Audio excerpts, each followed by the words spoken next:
Hello folks, welcome back to some more hobby nightmares. Today we have a very satisfying one at the end of the session, so I've been told. So, let's jump right in. If you like what I do, please subscribe to the channel. It is down in the doobly-doo below. And the Discord, I've had a few more emails and messages from people asking me if they need to be on the Patreon to get on the Discord. No, you don't. The Discord is free. It is down below. And it is there for you to help in finding friends. There's even a Warhammer 40k game finder on there, and not just for 40k, for every system. If you're looking for a game in a certain area of the country or world, you can go on there and try and find somebody to play with. I've already found 2 people to play with on there. It's pretty good, pretty cool. And there's nobody around my area who plays, so there you go. Right, Tavi says, "Greetings North, you can call me Tavi. I am both a fresh sub and a channel supporter from Norway." Well, thank you very much, my Scandinavian friend. My hat is off to you, sir. "Thoroughly enjoying your content." Fun fact for you, Tavi, my family on my grandpa's side are from Norway. So, yeah, they're all big sweaty Vikings, essentially. I got a lot of time to kill during long night shifts. So, your vast library of videos really hit the spot. Cool, man, thank you. Another cool thing, my second name, which I'm not going to say here, but my second name, when translated, right, actually means the Sons of Thor's Cauldron. How fucking cool is that? How cool is that? Anyway, I only found that out a few years ago. I was buzzing when I found out. It was great. Awesome stuff. Been in and out of the hobby since early 1st edition Age of Sigmar, and mostly getting any kind of playable army results in 2nd edition. I'm very much a wishy-washy with the hobby and struggled for the longest times on selecting an army and sticking with it. I got nothing new on hand, but I managed to dredge my earlier Reddit posts to find 2 examples of my painting from a few years ago, a couple of Plague Bearers and my first Night Lord's test model. My hobby nightmare is more of a silly short story from my first 1000 point game of Age of Sigmar 2nd edition. I had finally cobbled together 1000 points of Nighthaunt and was about to play a friend who had Blades of Khorne. Alright, well I think you've sent me some pictures here of some of your models, or at least 2 pictures of some of your models, and let's have a little look, damn shall we? Let's have a little look. Well, that looks pretty cool. Your Plague Bearers. Very nice. Very nice, Plaguey boy. Do you know what? Is it just me? Nurgle players. Are Plague Bearers and your demons quite easy to paint? Because the amount of new people I see painting these models that look really, really, really good straight out of the gate is astonishing, really. Or are Nurgle painters just really good? I don't know. Let me have a look at your Night Lords. Or your Night Lord, sorry. Again, lovely looking model, dude.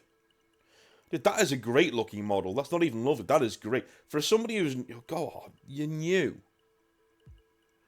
You're new. And you're doing stuff like this. Dude, how dare you? Just go away. God, I'm so bitter. Anyway, I'll leave it on for now. I had read up on most of the rules and tried my best to keep my battle tome on hand to not drag my turns out too wildly. I was quite anxious about making mistakes and forgetting things. Aren't we all, mate? Don't worry about it.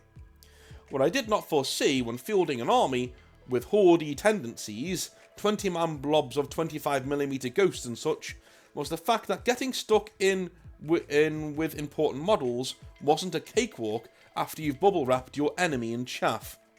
Nor did it help that I somehow forgot most of, if not my entire army, had the fly keyword. Ah, yeah, that is a big, big, big mistake. If your army can literally fly and you're like, oh no, they can walk, you know. Oh dear. Oh dear, oh dear, oh dear. You know. I had fun with the game, but as mentioned, I was quite the greenbeard, and I knew by the middle of the round 2 that I wouldn't be winning. So my sole focus going forward was getting my leader, a Knight of Shrouds on Ethereal Steed, into combat and killing something with him. I'd given him an artifact/relic that gave him a 1+ to both hit and to wound. In total, he had 4 attacks that both hit and wounded on 2s. Enough tiny ghosts had died to finally open up space for my leader to get stuck into his mighty skull crushers. A short charge was made, and it was time. I snagged up 4 of my glow-in-the-dark Nighthaunt dice, eager to see how my leader would slice the living to bits. I shake my dice vigorously and release. As soon as they settle, my heart sinks, and my smile fades. I'm staring at 1s, 3 1s, and a 3. I tried not to sour the mood, and rolled the hit, laughing it off, and you can probably guess it was another 1. 2s to hit, and 2s to wound, 4 whiffs. No command points on hand to re-roll anything either. The knight dies before I can activate him again, and the game is over. We laughed it off and had a good rest of the day, but I never played or worked on the army ever again, and ended up selling it off the next year. Dude, I can't I know I want to blame you, right? But you know that shatter point theory, when something gets hit at a certain angle and it shatters, you know what I mean? Just the right angle. This kind of happens to hobbyists. A benign thing can happen that's quite bad, but laughable. You can shake it off normally, and it just hits you on the wrong day. The wrong day, at the wrong time, when you're in the wrong mood, and it just crumbles the entire thing down. Do you know what I mean? It can happen. I now know of new model syndrome. Perhaps stretch it to new army syndrome. I also realise I am more of a durable and semi-shooty army kind of guy. Having turned 30 last week, I received a keg of beer and £350 worth of Leagues of Atan from friends. I suspect my close to 700 hours in Deep Rock Galactic gave them gift ideas. Keep up the good work. Hopefully I'll have something to contribute with down the road, as I am hard at work assembling my new squats. Cheers, Tavi. No worries, man. Thank you very, very, very much for sending in both your pictures of your models and your light-hearted, light hobby nightmare. Alright, Alex says, Dear North, I hope you are well. I am quite well, thank you. I've been watching the channel for a few months now, and I thought I would tell you about some of my own hobby nightmare experiences. For context, I am a university student who has been in the hobby ever since Assault on Black Reach came out. Although I collect most of the armies in 40k, I am a main Guard player. I eat, breathe and dream of the Imperial Guard. I started playing the game properly weekly in a Warhammer club in my city when I was 17, and learned the game by losing every single week against veteran players twice my age for an entire year. Dude, that is a trial by fire. You're probably a very good loser by now. I've stuck with my Imperial Guard for now 3 entire editions, even though the faction was the worst one in the game for a couple of years. Because of this Spartan training, and our years of experience where any mistake automatically means defeat, I've become quite good at the game. Yeah, I think Imperial Guard got a real shafting because they were so good when their codex dropped in 8th. Do you know what I mean? They kind of started the snowball rolling on the demise of 8th edition. Unfortunately, the club closed up a few years ago, and I kept in contact with some of the players I met there. One of those players, we'll call F, was a hobby influencer, not a very famous one. He created his own community and tournament team in which I have been invited to be a part of a couple of times. This guy is a controversial character in our local hobby sphere and is always involved in a lot of drama, arguments and controversy. Despite a lot of people telling me how much they hated him, in my naive mind, he had always been nice to me until that point, so I considered him as a friend. This hobby nightmare will consist of the 3 times I have been a part of the tournaments he had invited me to. Tournament 1. I went to my very first tournament in 8th edition, when the Guard was god-awful. Yes, that's towards the end of it, right? Yeah, I remember when Guard came out, everyone was like, oh my god, these guys are amazing. But they didn't see the other codexes coming on the horizon. And so I think the only guys worse than Guard were Grey Knights, because we were the first codex in 8th edition to come out, and I was so excited. And I read the rules, and I was like, "This is just the index. This is just the index with a few extra rules and some artwork." You know. Nowadays, people will be fuming with that because there aren't that many Grey Knight players out there. Nobody cared. Anyway. The fact that nobody played God at the time didn't matter to me, as I just wanted to have fun and didn't expect anything out of it.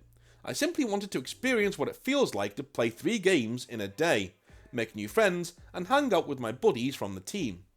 Little did I know, the tournament we were going to was well known to be one of the most cutthroat and high-level tournaments in my country at the time. I was so excited that I didn't sleep the night before and had to paint until 6 AM to get my army battle ready. The next day, I showed up looking like a cadaver, but I will never forget the praise I got from all of the pros coming to me and saying how insane I was for bringing guard to such a competitive event where everybody was bringing cheese and metalists. I got stomped 3 times in a row.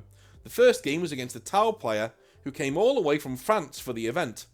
I know that sweaty competitive meta players are the worst, but a French one is even worse than anything I could ever have imagined.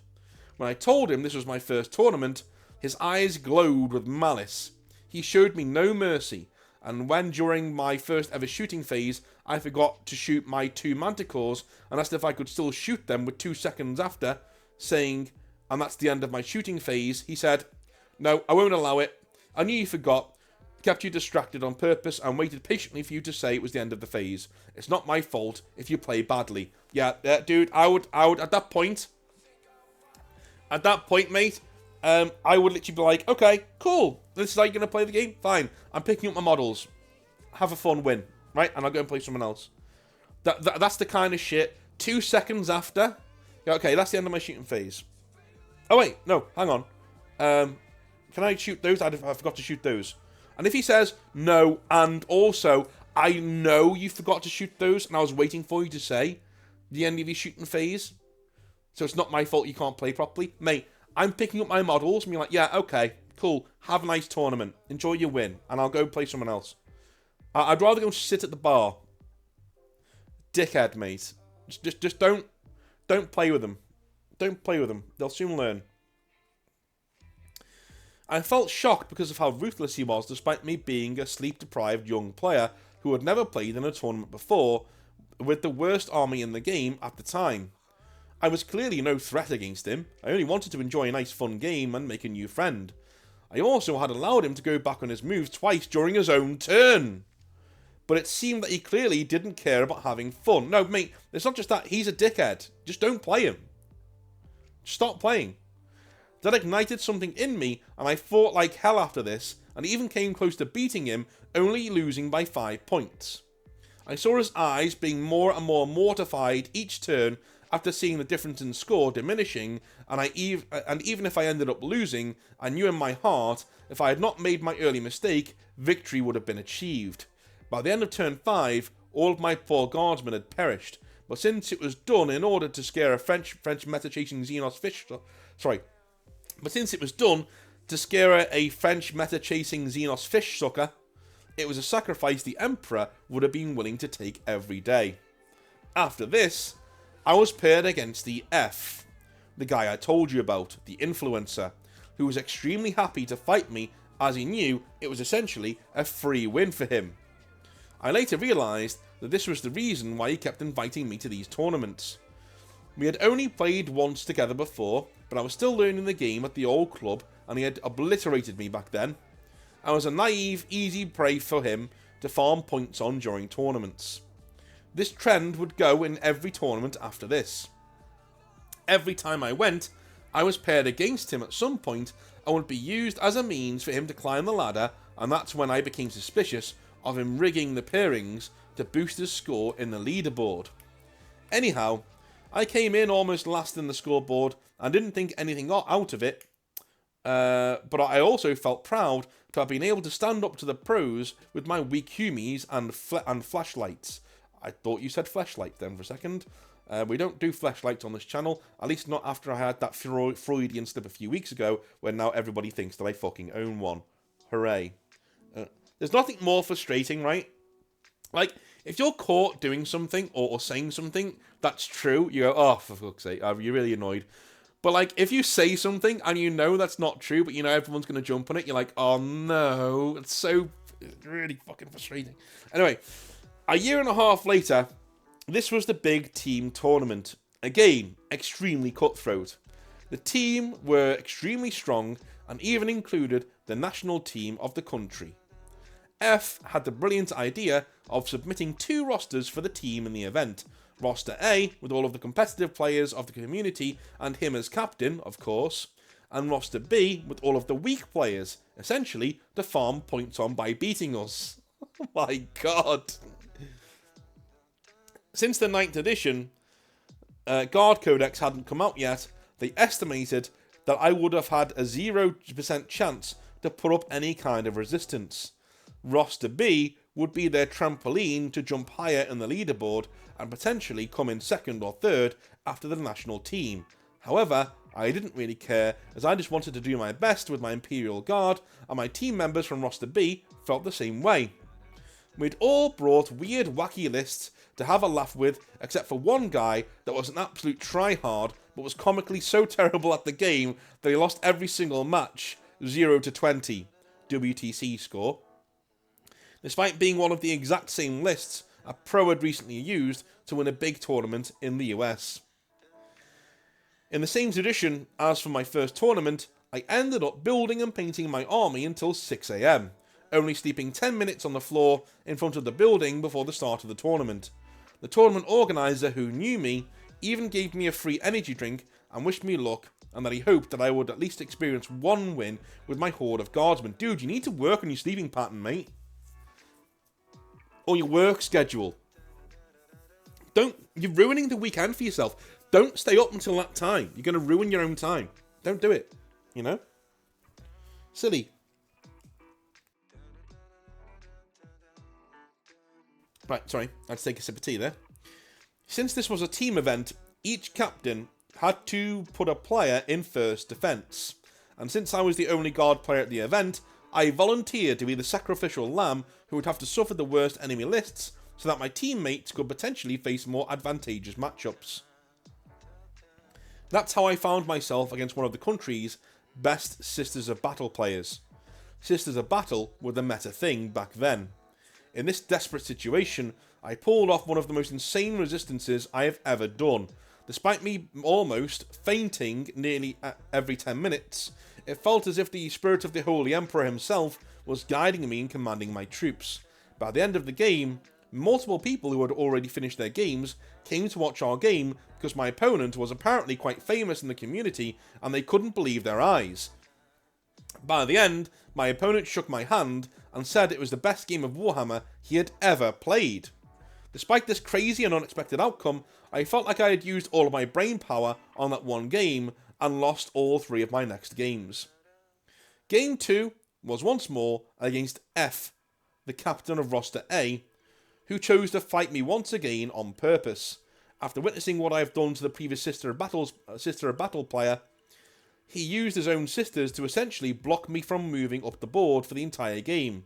Despite me wiping out his entire army, it was too late to catch up on score. I felt happy, as I hadn't let him win easily, but the way he was gloating when he saw the final score left a weird aftertaste for me. Well, that's a problem with 40k in and of itself for me. You know, it just is. I don't like that.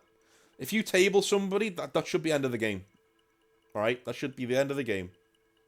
You should just win automatically. Game 3, I lost to an Orc player who cheated multiple times and was a Games Workshop manager. First of all, he didn't want to use the clock despite it being mandatory. When the tournament organizer forced him to use it, he kept on using my time during his turns, going to the toilets multiple times during my turns, etc. He also lied to my face when I asked him extremely specifically if he had any way to consolidate further than 3 inches, and he said no. I was shocked when he pulled out by turn 3 a stratagem allowing him to do precisely what he told me he had no way of doing. The tournament organizer said he couldn't do anything about it because the rule is indeed in his codex, and still gave him a warning for the clock shenanigans. This little lie, he told me, changed the entire course of the game, because instead of my screening unit dying and allowing me to mow down the rest of his army, in the middle of no man's land with no cover where I had intended to bait him, he ended up tagging my entire gun line.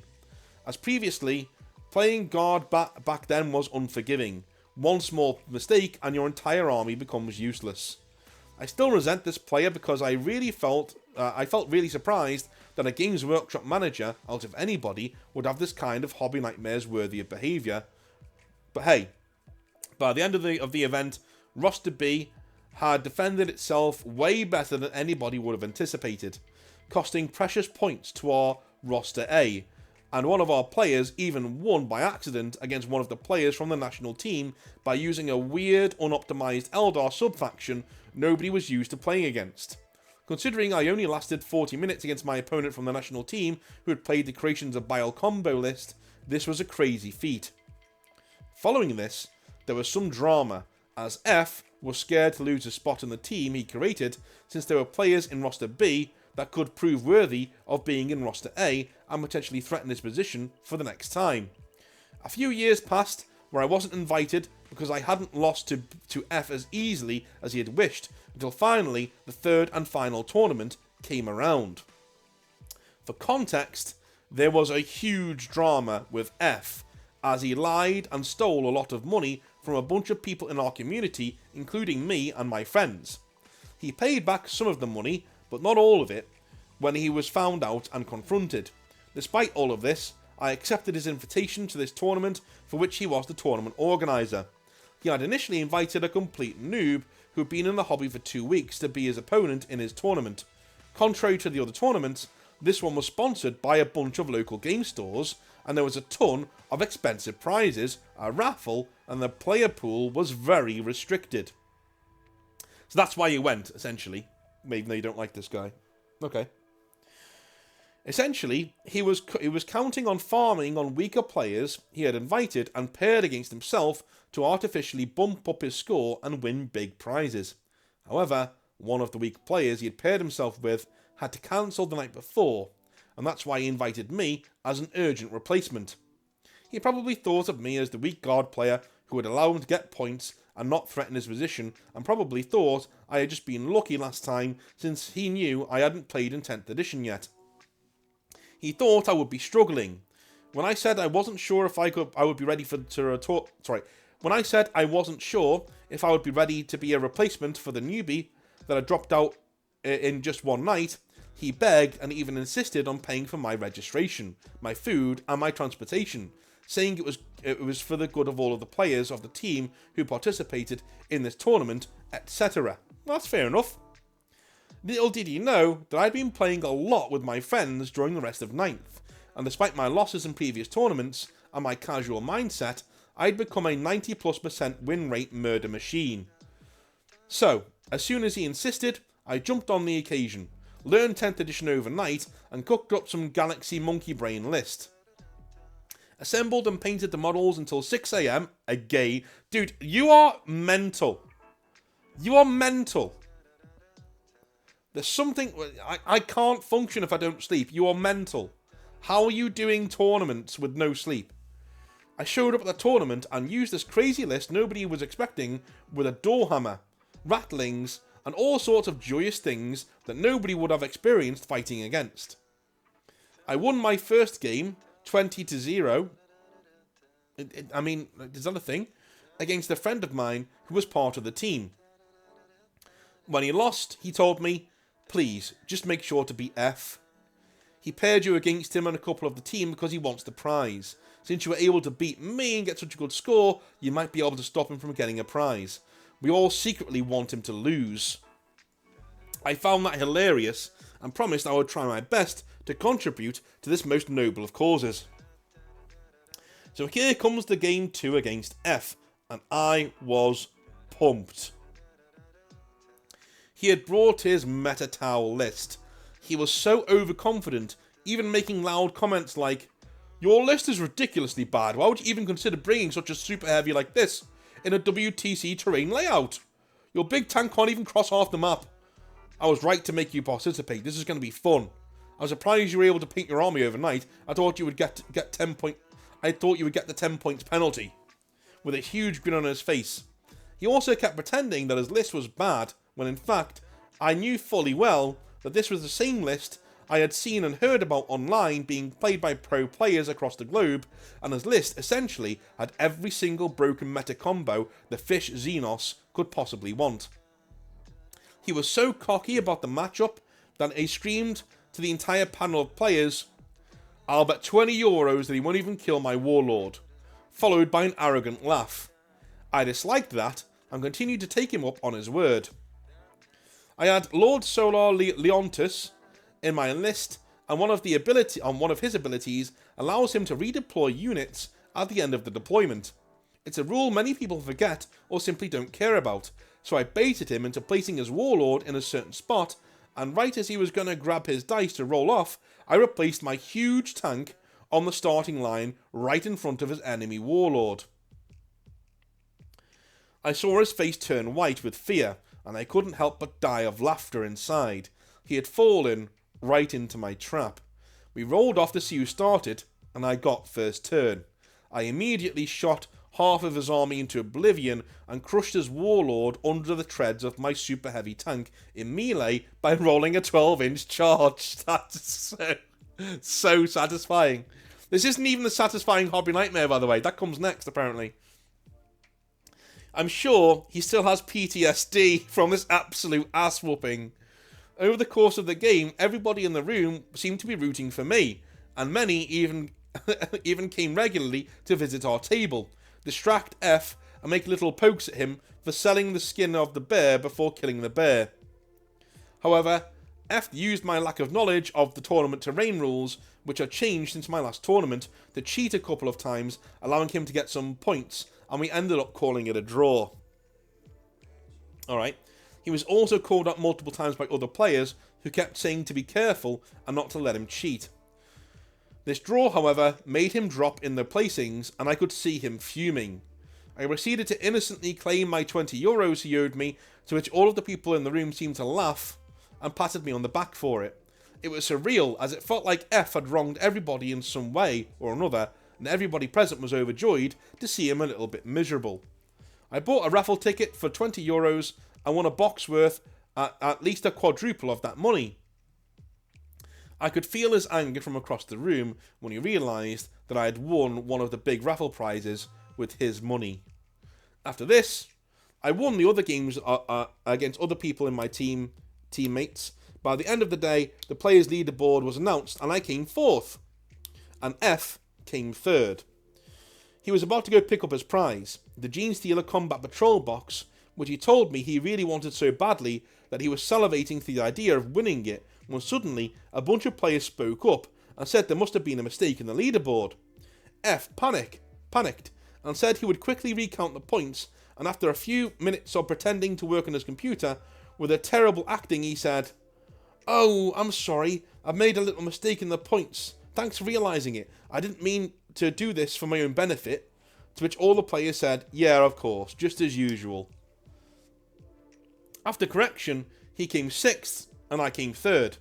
I was so shocked to make it to a podium considering I had come almost last at my first tournament, and I'd been part of the B roster in my second tournament, and all of a sudden, without any preparation, a meme list, zero sleep, and learning the rules the day before, here I am with bronze and the right to choose one of the big prizes.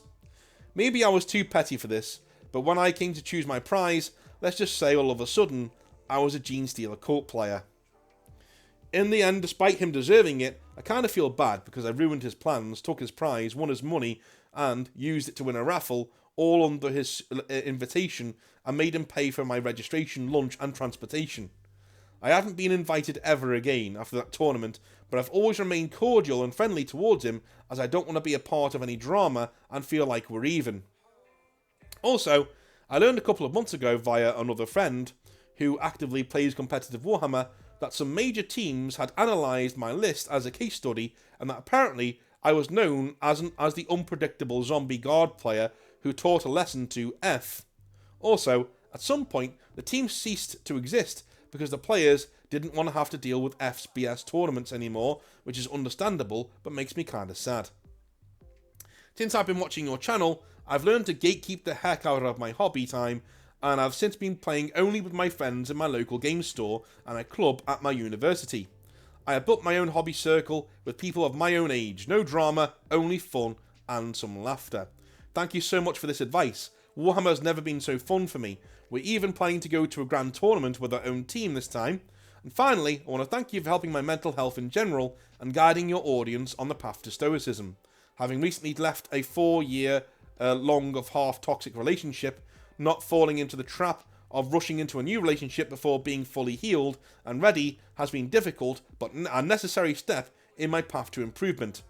Thank you for reading my email and hopefully you found it entertaining. P.S. Since I'm a guardsman, you will find attached a short video showcasing half of my guard collection.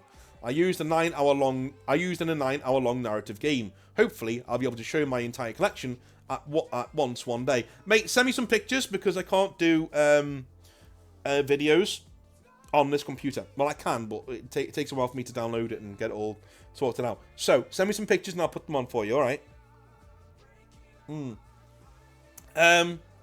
Yeah. In terms of your advice there, that was epic. I really enjoyed the Hobby Nightmare. But in terms of the advice, yeah, you're welcome. I honestly do recommend the Stoics. Marcus Aurelius is really, really good. Ryan Holiday writes some amazing books on the Stoics. If you don't really have time to read the ancient Stoics and you find it a bit hard to get into, go and look for Ryan Holiday's books. Holliday, right? And you will find some... I mean, am I getting that guy right? Hang on. I don't want to send you down the wrong path. Yeah, it's Holiday with one L. Holiday with one L. He does some amazing work on the Stoics. Absolutely brilliant. He writes things like, the Daily Stoic, The Obstacle is the Way, Ego is the Enemy, things like that. All these really good books that, I'm going to be honest with you, most of you need to read. They've done a lot of help for me and other people around me, so... that is a way to get into the Stoics without reading all of the Stoics, But you'll want to read them by the time you finish the books. Anyway, yeah, Stoicism is good. And yeah, if you do come out of a really toxic relationship, do not go into a new one. Alright? Take some time for yourself, rebuild yourself, put some foundations in. Alright? That's what I would do. And find peace in yourself, man. Find peace in yourself. Right, moving on. Me Greg says... Me, Greg. Hey, North. I just had the awful experience of kicking somebody out of a gaming group. 2 people, actually. So I thought I'd write in to talk about it and get things off my chest. So, I love Dark Heresy. It's my favourite setting and RPG system. I actually don't really do anything with 40k beyond Dark Heresy, but I am insanely into the lore and the setting, and the Eisenhorn books are my thing that I listen to at least once a year. Every campaign I write should come off like you are playing an Eisenhorn novel as far as I am concerned. This current campaign involved Sally, a pretty and petite girl who played a Sister of Silence, Mark, a tall and awkward dude with a nice beard who played an Imperial Assassin, and Josh, a lovely lad from my local gaming group who played an Imperial Guardsman from Katachan. I'm really hoping he was like some sort of, Rambo-esque type. Anyway. For those of you not in the know, in Dark Heresy, a lot of the time, you act as a henchman to an Inquisitor of sorts in this tabletop role-playing game. At least that is the ideal start for most people, according to the rules. We did the same thing here with our party reporting to Inquisitor Valentin Alexius. Our first few sessions actually went back and forth without incident as our party put down insurrections on space stations, ensured the smooth running of mining operations via rooting out mutants in an underhive, and all sorts of low-level grunt work. I am a firm believer that a lot of the time, the earlier parts of a campaign are the most magical, as you are still finding your feet and things are that much more uncertain. One dynamic I did notice though, even early on, was that while Sally would flirt with Josh's character, he rarely reciprocated and remained aloof and happy to roll dice. When Sally flirted with Mark, however, the guy would do almost anything to give her what she wanted, an item, relic, whatever. This was not annoying at first because it was in character, although I was a little confused why this badass Imperial assassin was falling for the dangling pussy when the guardsman was telling her to find the nearest airlock. That will come into play later. Okay, alright. The issues only started to come when, a few weeks into the campaign, Josh came to me with a few concerns. He told me that Sally had come to him outside of the campaign to try and get him to come over to her place. When he did once to help her with her character sheet, as she lived a block away, she tried on with him, essentially trying to get him into bed. Unbeknownst to me, Josh already had a girlfriend, and so had no interest in Sally. Sally also knew that he had a girlfriend, but persisted anyway. Dude, run as fast as you can. You cannot catch me, I'm the gingerbread man. Get as far away from a woman who will sleep with you when you've got a girlfriend as you can. Do not ever, guys, I'm being serious, right? Okay, I'm being serious. If a woman knows you've got a girlfriend, right? Okay, and she tries to sleep with you, she tries it on with you, do not trade in your current girlfriend for that woman. If she's prepared to do it to one of her friends or to another woman, mate, this is not a loyal woman. This is not a good person. Stay as far away as you can from this person. After this, Sally had sent him a message on Discord that were flirty and a bit over the top, despite him asking her not to. And he had receipts to show me when I asked for some proof. Good for you asking for proof. No, he said, she said, you know, that kind of thing. I agreed after viewing them to have a talk with Sally, and when I did, oh boy, did she act like a scolded child. I could kind of see where this campaign was going, but since everybody was enjoying it and wanted to carry on, I brought them back together for some nice, normal sessions to get people back on an even keel after Sally's feelings were kind of hurt. Okay? The issue was, the table was split. That's right, I had a sip of tea there. The issue was, the table was split. Both Mark and Sally would make constant disparaging remarks to Josh. Things like, check that rule, he can't do that, when what he was doing was perfectly legal, and getting in the way when Josh wanted to do something that benefited the party. I am talking jumping in front of a button to press it before Josh did. That is the level of pettiness we are dealing with here. The worst thing was, Josh and Mark were long-time friends. I'm talking 5-6+ years, and Sally was the new one here, so I could see the hurt on Josh's face whenever they ganged up on him like this. Oh, dude, that's not nice. Not nice.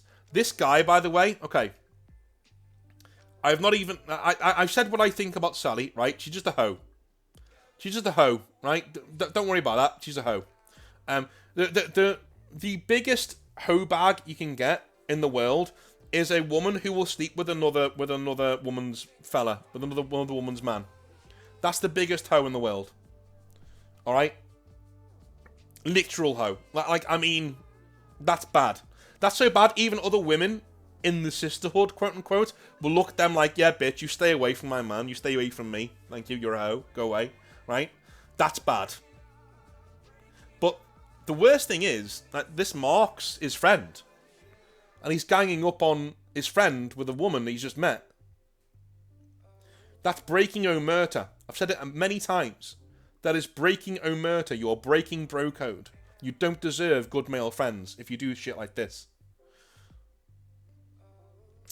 To be fair, Josh took it all in his stride, but he was biding his time.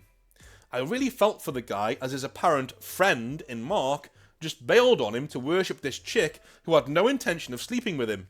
I mean, in the game, fine, their characters acted like lovesick children, but in real life, even at the table, she shut that shit down real quick if they were not in character or if they were away from the table on a break.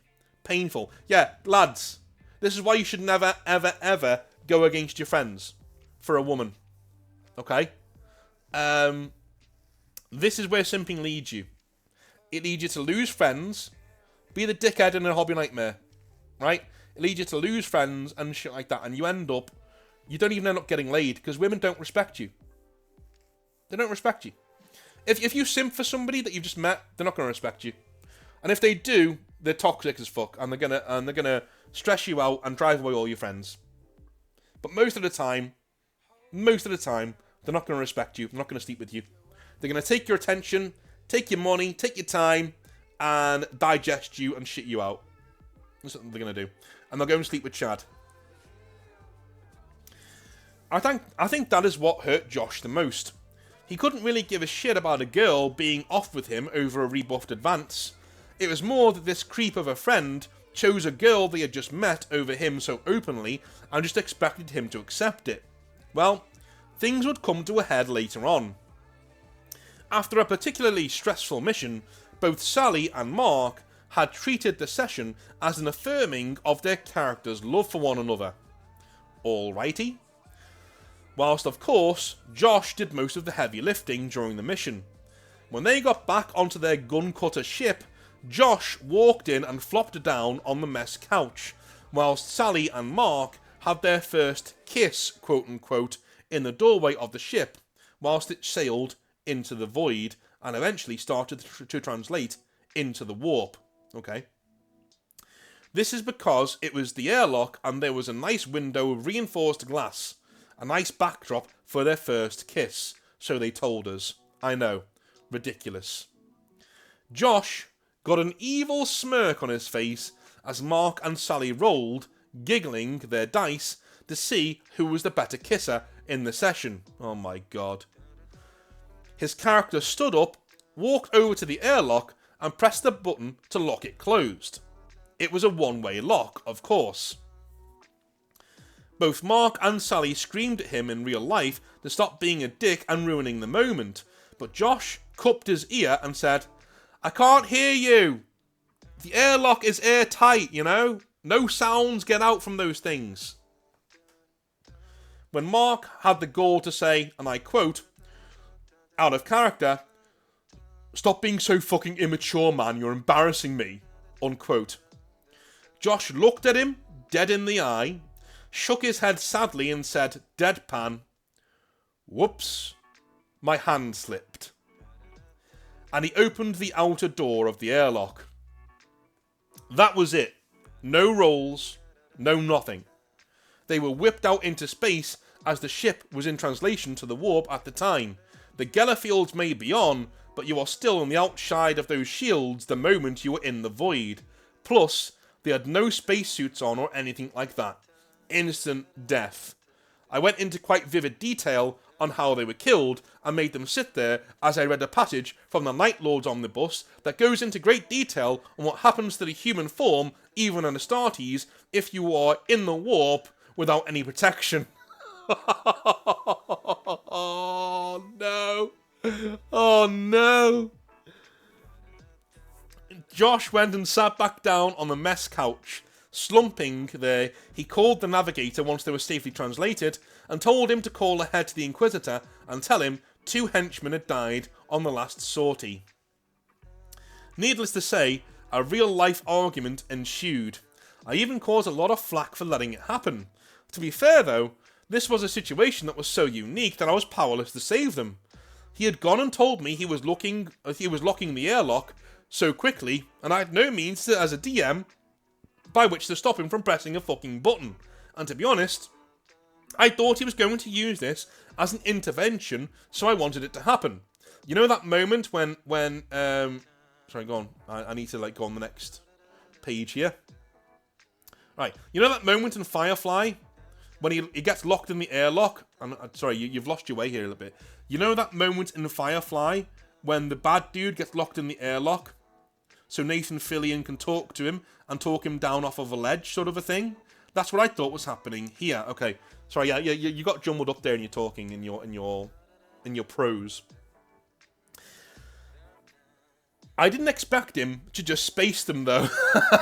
I was speechless. Needless to say, Josh called Mark a creep and a simp among many other nasty things in the following argument. They all packed their shit and agreed to just not be friends anymore. Josh stayed behind and had a coffee with me, whilst the other two stormed off to Mark's car. Me and Josh still play in a new campaign together. He is a good guy. Sally and Mark, of course, did not end up together or doing anything. She just wanted to be friends. There you go. There you go. I know you're gonna do a little spiel at the end about that. He says, "Let this be a lesson to you. Never choose a woman over your friends, even your wife. If she is wife material, she won't ever want to get in the way of your non-toxic friendships anyway. Thanks for all you do, North. Me, Greg." Okay, exactly, mate. I could not have put that better myself. I really couldn't have put that better myself. All right? Do not throw away your friends for any woman, man. You know?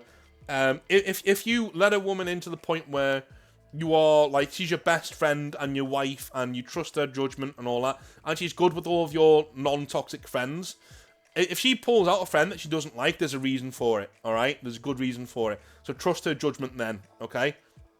But a girl you just met, even a girl you've known for a year or two, no, mate. Nah. Nah, not for me. Not for me. A bunch of you know I've had a friend like this, multiple friends like this, but one especially who would break omerta all the time. He would fuck you off for a woman, and what's even worse, he would never get laid. He would get rid of you. He would leave you alone on a night out. He would bail on you all the time for a woman, and it never did him any good. He never got laid. And what's worse, you know, and in the end, I just stopped hanging out with him. I was like, okay, I'm done. See you later. You know, he lost friends.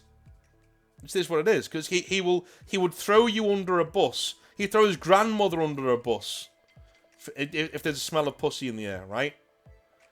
And even then, he doesn't get laid. You know why? Because women don't respect him. Don't respect him. Respect your own time and be loyal to your own friends. Because funnily enough, good people, women included, respect that shit. If they see you bailing on your friends for them, they've got no respect for you. Why should they? Why should they? Right? Anyway, I love you all a long time. Have a wonderful rest of your day. I'll speak to you tomorrow for another batch of storming hobby nightmares. Be safe. See you tomorrow. Have a good one. Bye now.